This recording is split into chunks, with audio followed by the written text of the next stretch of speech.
Star హీరోలు ప్రతి సందర్భంలోనూ ఓపెన్గా మాట్లాడడం సాధ్యం కాదు.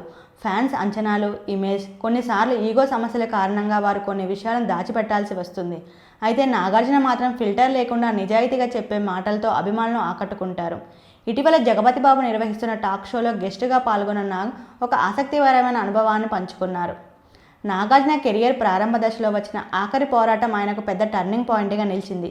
1988లో విడుదలైన ఈ యాక్షన్ ఎంటర్టైనర్ను దర్శకధీరుడు రాఘవేంద్రరావు తెరకెక్కించగా ఇళయరాజా సంగీతం అదనపు బలాన్ని ఇచ్చింది.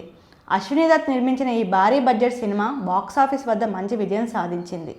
ఈ విజయంపై నాగార్జున మాట్లాడుతూ, ఆఖరి పోరాటం విజయం పూర్తిగా శ్రీదేవి, రాఘవేంద్రరావు వల్లే సాధ్యమైంది. నేను అప్పుడు బొమ్మలా నిలబడ్డానని స్పష్టంగా చెప్పారు. ఆయన మాటల్లో వాస్తవం ఉంది. ఎందుకంటే ఆ సమయంలో నాగ్ ఇంకా పూర్తిగా హీరోగా స్థిరపడలేదు. మజ్ను విజయాన్ని అందుకున్నప్పటికీ ఆయన స్టామినా ఏంటో ప్రేక్షకులకు పెద్దగా తెలియదు. ప్రేక్షకులు అప్పటికీ ఆయనను అక్కినేని అబ్బాయిగానే చూశారు. మరోవైపు శ్రీదేవి ఇమేజ్ ఆ సినిమా బిజినెస్కు ఊతమిచ్చింది.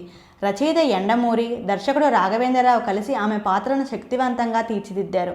ముఖ్యంగా పాటలు, క్లైమాక్స్ సన్నివేశాల్లో ఆమె డామినేషన్ స్పష్టంగా కనిపించింది. అందుకే ఆ సినిమా కంటెంట్ వర్కౌట్ అయి బాక్సాఫీస్ వద్ద సూపర్ హిట్ అయింది. అయితే నాగార్జునకు నిజమైన బ్రేక్ శివతోనే వచ్చిందని ఆయన చెప్పుకొచ్చారు. ఆ సినిమా ద్వారా నాగార్జున తనకి ఎవరి మద్దతు అవసరం లేదని నిరూపించుకున్నారు. అలాగే మణిరత్నం దర్శకత్వంలో వచ్చిన గీతాంజలి ఆయన కెరియర్లో కల్ట్ క్లాసిక్గా నిలిచింది. సోషల్ మీడియాలో తరచూ ఆఖరి పోరాటం గురించి వెంకటేష్, నాగార్జున అభిమానుల మధ్య వాదోపవాదాలు జరుగుతుంటాయి. ఇప్పుడు నాగార్జున స్వయంగా ఈ విషయంపై స్పష్టత ఇవ్వడంతో ఆ చర్చలకు చెక్ పడినట్లే. ఇక అభిమానులు ప్రస్తుతం ఈ సినిమాను రిలీజ్ చేయాలని డిమాండ్ చేస్తున్నారు. నిర్మాతలు ఈ విషయంలో ఎలాంటి నిర్ణయం తీసుకుంటారో చూడాలి. ఇలాంటి ఆసక్తికరమైన విషయాల కోసం తెలుగు డెస్క్ ఛానల్ సబ్స్క్రైబ్ చేసుకోవడం మర్చిపోకండి. Thank you.